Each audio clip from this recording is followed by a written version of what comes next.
კიდევ ერთხელ მოგესალმებით, მადლობა რომ გვისმენთ მთელ საქართველოში და გვიყურებთ პლატფორმებზე იმედი.gr, my video.gr, ასევე მაგდის IP ტელევიზიით 53 არხზე, რადიო იმედის Facebook გვერდზე, YouTube არხზე და ტელეკომპანია იმედის YouTube არხზე, რომელსაც მილიონზე მეტი გამომწერი ყავს. შემოგვიერთდა ჩვენი კოლეგა მარიკა ბაკურაძე, რომელიც SSA დაბრუნდა ბერლინიდან და ის აშუქებდა 10 დღის განმავლობაში ბერლინალეს და ჩვენ ახლა საშუალება გვაქვს უფრო ღრმად კულისებში შევიხედოთ და ვნახოთ ერთი რა იყო და რით იყო გამორჩეული წლევანდელი წელი და ასევე ტაში დავუკრათ თურქულ კინოს. ასე გამოდის. ასე გამოვიდა ჩემო მარიკა, კი ფაქტობრივად ორივე მთავარი პრიზი მათ ხვდათ წილად. მოგესალმები უბრალოდ, მე დასაკვირველია მიხარი რომ შენ კვლავ ჩვენ სტუდიაში ხარ. და მოდი დავიწყოთ ამ 10 დღის შეჯამებით, იმიტომ რომ შენ გქონდა ყოველდღიური შესაძლებლობა მაყურებელთან ურთიერთობის დღიურებს აწარმოებდი როგორც ყოველთვის, მაგრამ ის რაც ვერ მოხდა ამ დღიურებში, სწორედ ამაზე მინდა ახლა საუბარი, როგორ იცვლება წლიდან წლამდე კინემატოგრაფი და ხანდახან როგორ სხვა მიმართულებით მიდის მოლოდინები და რეალობა ხოლმე ამაზეც მინდა რომ ვისაუბროთ. ეს არის ხოლმე ყველაზე საინტერესო მომენტი, აი რაც ბოლოს ახსენეთ, მოლოდინი და რეალობა, იმიტომ რომ მოლოდინი ერთი ხო უყურებდა, აი თქვა რა უფრო მოგეწონა, რა არა.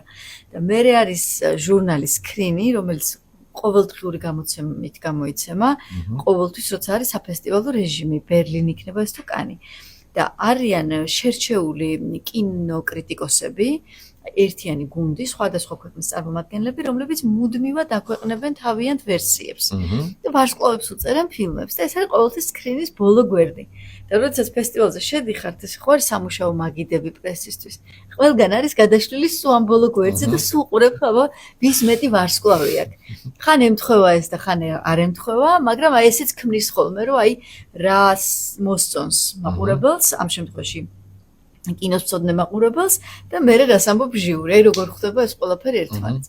ამ შემთხვევაში ეს შედეგები რაც იყო და რაც გამოაქვეყნა დაჯილდოების ცერემონიალმა, ნაწილობრივ დაემთხვა, ნაწილობრივ არ დაემთხვა, იმიტომ რომ მე გეტყვით რომ ჟიურის ფავორიტი რაც გახდა, ეს ორი მთავარი ფილმი, ასე ვთქვათ, თურქული ფილმები, როგორც ოქროს დათვი, ასევე გრან-პრი, აი იმ ქულების ჩამონათვალში არ იყო ისეთი ტიტულოვანი და იმდენი ვარსკვლავის მფლობელი კინოკრიტიკოსებს და მეც უერთდები მათ.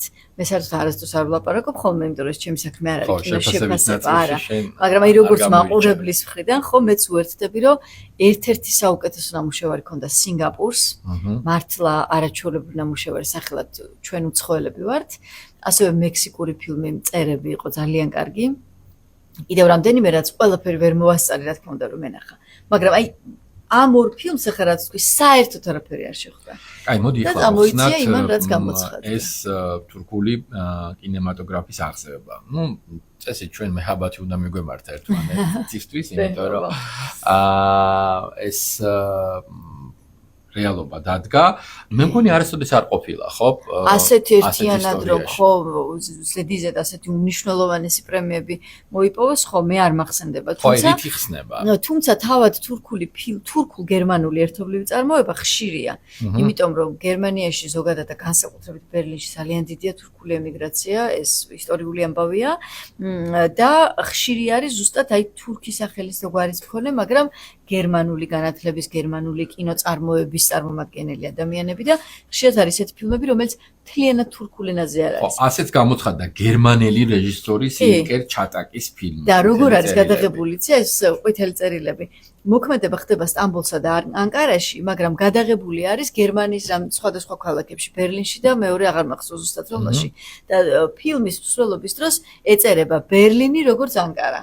და ანუ მოქმედება ხდება ბერლინში, მაგრამ წარმოვიდგინოთ, რომ ეს არის ანკარა. ანუ გადაღებებიც ბერლინში არის წარმოებული და გერმანიის ტერიტორიაზე, მაგრამ უნდა ვიგულისხმოთ, რომ ეს არის ანკარა.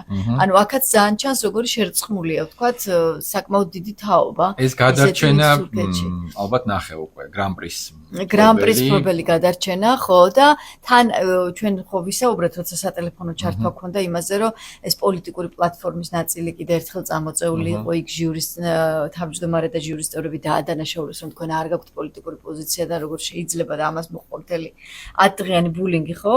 და ანტი კამპანია ვიმ ვენდერსისა და ჟიურის სხვა წევრების შეურაცხყოფელი. აი გადაწყვეტილებში ძალიან პოლიტიკური იყო გადაწყვეტილება, იმიტომ რომ აი გრან-პრის მფლობელი ფილმი, რომელიც გამოაცხადეთ, მისი რეჟისორი გამოვიდა და ღიად ისაუბრა, რომ მხარს უჭერს პალესტინას, მხარს უჭერს ირანს, მხარს უჭერს პატიმრებს, რომლებიც არიან სტამბოლში და მოკლედ დატვირთული იყო პოლიტიკური სიტყვით, ეს სიტყვით. და ყვითელი წერილები, რომელიც არის, რომელმაც ოქროს დათვი მოიპოვა, ის შინაარსობრივად არის დატვირთული და თავად ვიმ ვენდერსმა, რომელსაც წინა 10 დღე ებრძონდნენ, რომ რატო ამბობ, რომ პოლიტიკა არ არის კინო, გამოაცხადა ესე, რომ მოიგო ფილმმა, რომელიც არის პოლიტიკაზე. აი, ხო და აქ უკვე შეკითხვები ჩდება, რომ ხო არ განაპირობა ამ წინა 10 დღემ ამ გადაწყვეტილების მიღება. კაცმა არის ის. მოდი მითხარი ამ თემატიკაზე, ჩვენ ხვდებით ბოლო პერიოდი ფაქტობრივად ცხოვრების ყველა სფერო მოიცვა პოლიტიკამ და გინდა არ გინდა ის თავის გავლენას ახდენს კინემატოგრაფზე. როდესაც მაყურებელი მიდის დარბაზში, მას რისი ნახვა სურს, ეს ცალკე დისკუსიის თემა და ალბათ გავათენებთ ამაზე ლაპარაკით, მაგრამ ძალიან მნიშვნელოვანია ვთქვათ, რა რჩება, რა როლი აქვს, რა ფუნქცია აქვს დღეს კინემატოგრაფს. თუ გავითვალისწინებთ იმას, რომ საბოლოო ჯამში მაინც ეს აქცენტები გადაწყვეტილებებშიც იღებენ, ასე ვთქვათ, მნიშვნელობას, მაშინ რა გამოდის, რომ ფილმი, რომელიც შეიძლება იყოს, ვთქვათ, კარგი სანახავი, ემოციური, შეიძლება დარჩეს თამაშკარე? დარჩა ფაქტია. და ვთქვათ, ადამიანი, რომელიც ამბობდა პირველ დღეს, როცა ჟიურის პრესკონფერენცია გაიმართა, რომ კინოს ფუნქცია არის აი მუსკულის ამოვსება, რაც ხალხსა და პოლიტიკას შორის არის და ხალხის მხარეს დგომა და იმ შეკითხვების და პასუხების შევსება, რაც ადამიანურ ცხოვრებაში აქვს, ხო? თავისი სიხარულებით თუ თავისი ტკივილებით. ზუსტად ისეთი ფილმები, რაც ამას პასუხობდა მთელი ფესტივალის განმავლობაში, დარჩა პრიზებს გარეთ. იგივე არის თუნდაც ის სინგაპურული ფილმი. და ამიტომ უკვე ვეღარ ხვდები, რომ მაინც გავლენას ახდენს ეს გარემო, რომელიც ძალადობს შენზე, რომ აუცილებლად რაღაც. ზოგადად ახლა ბერლინის კინოფესტივალი ყოველთვის გამოირჩევა, რაც მე დავდივარ და ისტორიულადაც ესე არის ცნობილი, რომ ეს არის ალტერნატიული კინო და ხმა ალტერნატიული რეჟისორების და პლატფორმა და ასე შემდეგ, მაგრამ აი ამ შემთხვევაში ძალიან გამოჩნდა, რომ გადაწყვიტა მაინც პოლიტიკურმა დედააზრმა, ასე ვთქვათ რა, იმიტომ რომ ვთქვათ ორი სიტყვით მსმენელი რომ მიხვდეს რაზეა ყვითელი წერილები ეს ფილმი, ეს არის ერთი ოჯახის ისტორია, სადაც ცოლიც და ქმარიც არიან ხელოვანები, ისინი არიან თეატრალური წრის წარმომადგენლები, რეჟისორი და სცენარისტი არის ქმარი და მსახიობი არის ცოლი. და მუშაობენ ძალიან დატვირთული არიან ანკარის თეატრში, ლექციები აქვს რაღაც ასე შემდეგ და აი ლექციების დროს გაკეთებული ცოტა ისეთი ხმამაღალი განცხადებების, სადა შემდეგ ასევე სოციალურ ქსელში დაპოსტილი სხვადასხვა პოსტების გამო, რომლებიც მემარცხენეობას წარმოადგენს, მთავრობა იწყებს მათ ასე ვთქვათ დაცენზურებას და მათ განდევნას მთლიანად სივრციდან და ამ ადამიანებს აღარ რჩებათ ადგილი, რომ სადღაც იმუშაონ. და მერე გადადიან სტამბოლში, რომ რაღაცა სხვა კერძო თეატრში დაიწყო მუშაობა. ანუ იდეაში ეს იყო, რომ ცენზურის ქვეშ არსებული ხელოვნების მდგომარეობა და აი ასე წამოწიეს, რომ აი პოლიტიკური ჩარევა ცხოვრებაში და განსაკუთრებით ხელოვნების ცხოვრებაში რა მნიშვნელოვანია და აი ამ თემატიკით იყო წამოწეული რა. აი ეს იყო შინაარსი. სხვა ფილმებზე რას ვიტყვით? ისეთები, რომლებიც ნახე, მოგეწონა, ელოდი რომ აღიარებდე, მაგრამ ასე არ მოხდა. მე ველოდი რომ ხო ერთი რასაც ველოდი რომ აღიარებდნენ იყო აი ეს ფილმი, რომელმაც ჟიურის პრიზი მოიპოვა, Queen at Sea ესე ქვია. თუმცა ესე თქვეს, რომ ინგლისურ ენასაც ხო ძალიან ცუდი დღე აქვს, იმიტომ რომ ყველა ინგლისურად ლაპარაკობს და ინგლისური სხვა რამეა. და ზუსტად ეგრე თქვა რეჟისორმა, რომ ინგლისურშიო Queen at Sea ეს ნიშნავს, რომ ზოგადად დაკარგვას ამბობენო. ნამდვილი ბრიტანელები შეგვიძლია თქვა, რომ ეს ადამიანი არის at sea, ანუ რაღაცა დაიკარგა. და ამიტომ ესე ითარგმნება და ვერ ვიტყვით, რომ ეს არის დედოფალი ზღვაზე. დაკარგული დედოფალი. რეჟისორმა ეგრე გითხრა, თორე ჩვენ ინგლისურით კი ბატონო, ესე იგი დედოფლებიც იკარგებიან. ასე გამოდის და ეს არის ფილმი, რომელსაც ველოდი რომ აუცილებლად აღიარებდა ჟიური. ეს არის ფილმი, რომელშიც მთავარ როლს ჟულიეტ ბინოში თამაშობს. თუმცა მისი მთავარი როლი შეკითხვაც დაუვარდა. კი კი ბატონო, შევხვდი შეკითხვა დაუსვი, ამ სამსახიობო გუნდს შევხვდი. ჟიულეთ ბინოში არ დააფასეს ცალკე როგორც მსახიობი, მაგრამ ამ ფილმს 2 პრიზი მისცეს. ჟიურის პრიზი და მეორეხარისხოვან როლებში 2 მსახიობი გამოყვეს მოხუცი ადამიანები, რომლებიც თამაშობენ ერთი არის დემენციით დაავადებული ადამიანი და მეორე მისი მეუღლე. და ძალიან ემოციური არის. აი ზუსტად ეგ არის, აი კინოს რო უყურებ, რას ეძებ მაყურებელი, ხო? მე ეგ პრესკონფერენციაზე გაჩნდა ეგზისტენციალური კითხვები იმის შესახებ, საერთოდ რატო ვერდებით და რატო ხდებით სხვათა მოსავლელი და რატო მოდის დაავადება ჩვენ ცხოვრებაში. აი გაფიქრებს ისეთ რაღაცაზე, რასაც ცხოვრებაში ფიქრობს ყველა და შენიანი გგონია. აი კინოს ხო ეგ აქვს ფუნქცია და აი ამ ფილმმა ეს გააკეთა და მიხარია რომ დაფასდა. მეორე კინო იყო ესეთი, რომელიც ვერ დაფასდა. ეს არის უნგრელი რეჟისორის კორნელ მუნდრუცუს ფილმი სახელწოდებით By the Sea, ამ შემთხვევაში ზღვასთან. ამ შემთხვევაში ეგრე გამოდის. სადაც არის ასევე ოჯახის დრამა, ხელოვანი ქალი, რომელსაც ყავდა ქორეოგრაფი მამა, ნაწილობრივ მოძალადე, ალკოჰოლზე დამოკიდებული და ის ამ მძიმე პირობებში გაიზარდა. მას აქვს თვითონ დეპრესიული მდგომარეობა, უჭირს ჩაერიოს ოჯახის ცხოვრებას ისე რომ შვილებით კარგად გაზარდოს, იყოს კარგი დედა, ამასაც განიცდის. მერე მისი შვილი ეუბნება, რომ შენ რო ჩემზე არაფერი არ იციო და რანაირად გეცოდინება, როცა შენ თვითონ შენ თავს ეძებ, რომ მთელი ცხოვრებაო და მე რანაირად მიპოვიდიო. აი ეგეც ის არის, რომ აი ეკრანთან უყურებ და აი რამდენ როლში შეიძლება იპოვო ადამიანმა შენი თავი, ხო, დედის როლში, ქალის როლში, ქმრის როლში კაცმა. ხო და აი ჰაერში დარჩა ეს ფილმით, რომელიც მე ძალიან მომეწონა და იმსახურებდა ჩემი აზრით აღნიშვნას. როგორც შეიძლება საუკეთესო რეჟისურისთვის ბრიტანელმა რეჟისორმა მიიღო, ხო? ჯილდო. გრანტ გიმ ყველას მოსწონს ბილ ევანსი. ყველას მოსწონს ბილ ევანსი და ამ კაცმა თქვა, რომ მე საერთოდ ჟიურის თავმჯდომარის ვიმ ვენდერს მიმართა, რომ მე საერთოდ თქვენი ფილმებით საზრდოობ და ცაბერლინის თავზე ეს ფილმი, ქართულად ესეა თარგმანში, იყო ჩემთვის საეტაპო და ეხლა თქვენ მაძლევთ მე ამ პრიზს და ეს არის რაღაც დიდი ამბავი ჩემთვის და ძალიან დიდი ახალი ეტაპის დასაწყისი. მე მომეწონა ეგ ფილმი, საკმაოდ კარგი გაკეთებული იყო, მაგრამ ეს არის სტანდარტული ბიოგრაფიული ფილმი.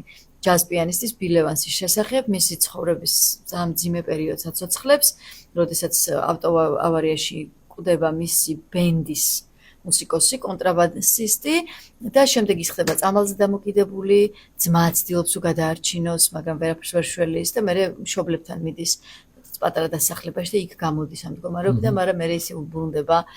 და აი ძალიან ადამიანურად არის ბილ ევანსი თავად დანახული. თვითონ ბილ ევანსის როლს თამაშობს შვედი მსახიობი, რომელიც ძალიან კარგად არის მიმსგავსებული. და ეს შვედი მსახიობი არის სხვათა შორის მსახიობი, რომელიც ყოველთვის თამაშობს იოაკიმ ტრიერის ფილმებში და იოაკიმ ტრიერი ახლა არის ყველაზე, როგორ გითხრათ, პოპულარულ მომენტში და პერიოდში თავის ცხოვრების, იმიტომ რომ მან გადაიღო ფილმი სენტიმენტალური ღირებულება, რომელიც გლობუსზეც იყო, ოსკარზეც იყო, გუშინს ღამით ბაფტა მოიგო და მოკლედ ამ ფილმს სკანდინავიურ კინოში დიდი აღმავლობა არის ამ რეჟისორის დამსახურებით. აი ამ რეჟისორის ერთგული მსახიობია ეს კაცი, ვინც ამ ბილ ევანსს თამაშობს. და ის ცნობილი მუსიკალური მელოდია, რასაც ქვია Waltz for Debbie, რაც ყველას ძალიან გვიყვარს, ამ ფილმში ვარკვევთ, რომ დები ყოფილა ძმის შვილი, პატარა გოგონა, რომელსაც ბილ ევანსმა ეს კომპოზიცია მიუძღვნა. კარგი გადაღებული არის, შავ-თეთრი და ფერადი ფილმის ორივეს მიქსი არის და მე მგონი დამსახურებულად მიიღო. მარიკა, ჩვენ პირდაპირ ეთერში ჩართვის დროს ესეთი რაღაცა მითხარი მახსოვს წლის 9 საათზე ფაქტობრივად დარბაზების ავსია. კი. ადამიანები მოდიან კინოში. 920 უკლია. ხო, 920 უკლია. ხა ჩვენ 920 უკლია, მე მგონი მეორე სიზმარს ვხედავთ. კი. იქ ადამიანები მიდიან კინოში. 820 უკლია, მაგ დროს გარბი ხარ, რომ მოასწრო და ადგილი შეგხვდეს. იმიტომ რომ 1 საათი გიგას. ეს დამოკიდებულება, სიყვარული სურვილი დიდ ეკრანზე ფილმის ნახვის რითი ხსნება. მიუხედავად იმისა, რომ უამრავი საშუალება არსებობს დღეს თანამედროვე ეპოქაში, ნახო კარგად და ისე ამოვნო, მაინც ლოგინში წამოწოლებათ.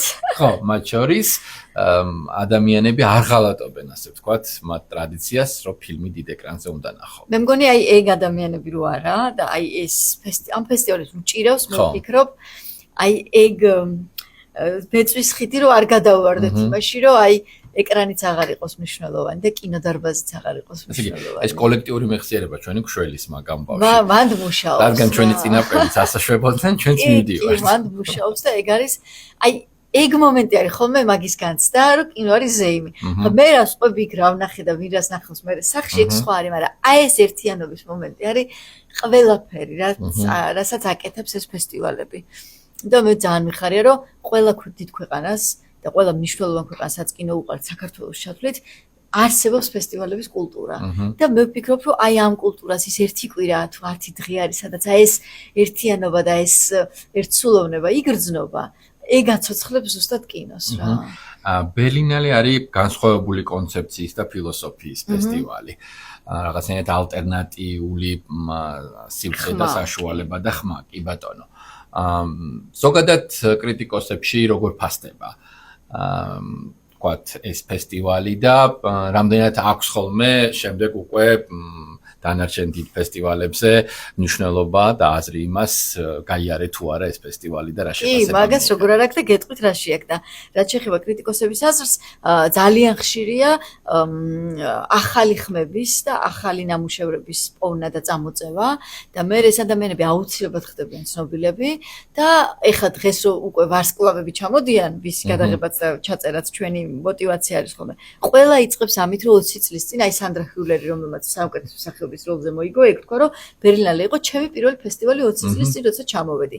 ითან ჰოუკმა თქვა, რომ 90-იანებში ჩამოვედი და ნახეო, რომ პრესკონფერენციაზე დამჯდარიყავიო, მივხვდი, რომ პიჯაკი მჭირდებოდაო და $4 ვიყიდე პიჯაკი და ჩავიცვი და გამოვიბრანჭე და მოვედი. ანუ ეს დიდი სახელები, ვინც არიან დღეს, ყველანი მოდიან ასეთი ფესტივალებიდან და მათთვის პირველად იყო ეს გამოჩენა. მათთვის არის და ყოველთვის აღნიშნავენ ამას. და აქვს თუ არა მნიშვნელობა? კი, და აქვს თუ არა მნიშვნელობა ეს როგორ არის ხა? ახალი ფილმები ხო არის ხა ბერლინში არის პრემიერები, ეხა მაისში კანში იქნება და აგვისტოს ბოლოს იქნება ვენეციაში. ეს არის სამი მთავარი A-კლასის კინოფესტივალი. აი მერე უკვე რო დაიწყება გლობუსის და ოსკარის მარათონი და იქ ნომინანტები ცხადდება. ყველა ეს ფესტივალი დებს, რომ ნახეთ ჩვენი სექციიდან 5 ფილმმა მიიღო ნომინაცია. კანი დადებს, რომ ნახეთ 3 ფილმი არის წარმოდგენილი ან 8 ფილმი ჩვენი მიდან და ესენი თვითონაც ახერხებენ, მას რომ შეგახსნას თავი, რომ ნახეთ ჩემთან იყო ამის პრემიერა, რასაც ეხლა დღეს ოსკარი აღიარებს. იმიტომ რომ მაინც მეტნაკლებად, კი არა და მეტნაკლებად არა, მეტად ამერიკა არის დიდი კინოწარმოება და იმ პლატფორმაზე ყველაზე გავლენა და მეტი ის და ესენი სულ მთელი წლის განმავლობაში ამას აკეთებენ, რომ ნახე ჩემთან რო იყო ეს იქ მოხდა.